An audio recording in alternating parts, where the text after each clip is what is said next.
जय भीम। दोस्तों, आज मैं आप लोगों को भारतीय रिजर्व बैंक के बारे में बताऊंगा कि भारतीय रिजर्व बैंक की स्थापना में डॉक्टर भीमराव अंबेडकर साहब का कितना बड़ा योगदान है।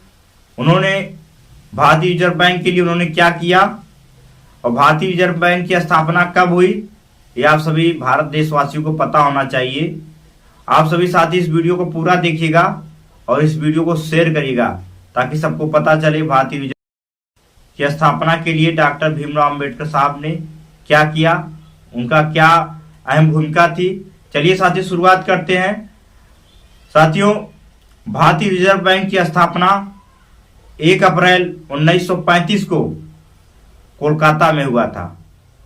डॉक्टर भीमराव अंबेडकर साहब के दिशा निर्देश के अनुसार भारतीय रिजर्व बैंक की स्थापना हुई और इसको बाद में 1937 में इसे बंबई में इसका मुख्य कार्यालय बनाया गया। डॉक्टर भीमराव अंबेडकर साहब के द्वारा कमीशन के सामने इसको प्रस्तुत किया गया, इसके दिशा निर्देश के अनुसार, तब जाके भारतीय रिजर्व बैंक की स्थापना हुई। आजादी से पहले 1926 में डॉक्टर भीमराव अंबेडकर साहब ने हिल्टन यंग कमीशन के सामने भारतीय रिजर्व बैंक की स्थापना के लिए उन्होंने यह मसौदा रखा। उन्होंने इसे पेश किया अपनी किताब के आधार पर आरबीआई जैसे बैंक और संकल्पना आयोग के सामने इसे पेश किया। बाद में इसे हिल्टन कमीशन ने डॉक्टर भीमराव अंबेडकर साहब के सुझावों को के आधार पर आरबीआई की स्थापना का प्रस्ताव दिया। ये डॉक्टर भीमराव अंबेडकर साहब की देन है, ये सबको पता होना चाहिए। अब जाके इस देश में 1 अप्रैल 1935 को भारतीय रिजर्व बैंक की स्थापना हुई। ये भारत के सभी नागरिकों को पता होना चाहिए कि डॉक्टर भीमराव अंबेडकर साहब ने भारतीय रिजर्व बैंक के लिए उन्होंने क्या किया। उन्होंने भारतीय संविधान बनाया इस देश के लिए, उन्होंने भारतीय रिजर्व बैंक की स्थापना की। ये भारत के सभी लोगों को पता होना चाहिए।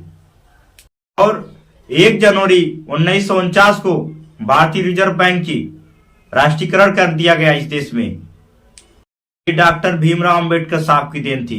उनके दिशा निर्देश, उनके सुझावों के अनुसार, उनके जो आइडिया थे, उनके जो विचार थे, उनके अनुसार भारतीय रिजर्व बैंक की स्थापना हुई।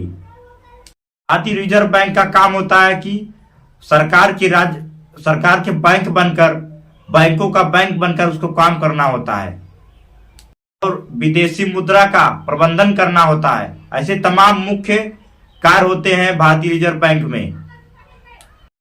और भारतीय रिजर्व बैंक भारत का केंद्रीय बैंक है जो भारत देश के सभी बैंकों को संचालित करता है। भारत देश के जो छोटे मोटे बैंक हैं उनको ये भारतीय रिजर्व बैंक संचालित करता है। इसका काम होता है भारत के अर्थव्यवस्था को नियंत्रित करना होता है। इसकी स्थापना 1 अप्रैल 1935 को भारतीय रिजर्व बैंक ऑफ एक्ट के अनुसार 1934 को इसको स्थापित किया गया।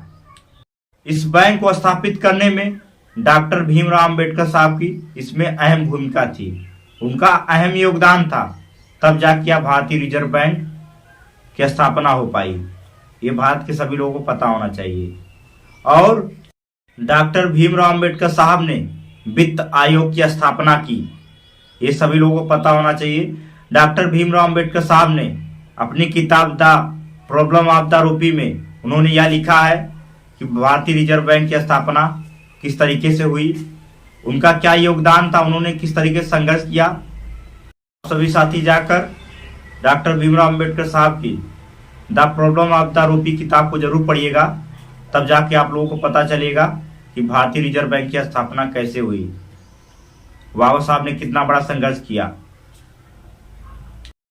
डॉक्टर भीमराव अंबेडकर साहब के आइडिया से इस देश में केंद्रीय बैंक की स्थापना हुई। आज हम लोग इसे भारतीय रिजर्व बैंक के नाम से जानते हैं। तो ये डॉक्टर भीमराव अंबेडकर साहब की देन है, यह सबको पता होना चाहिए।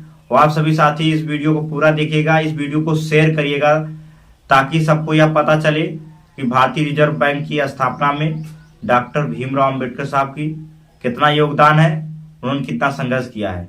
जय भीम।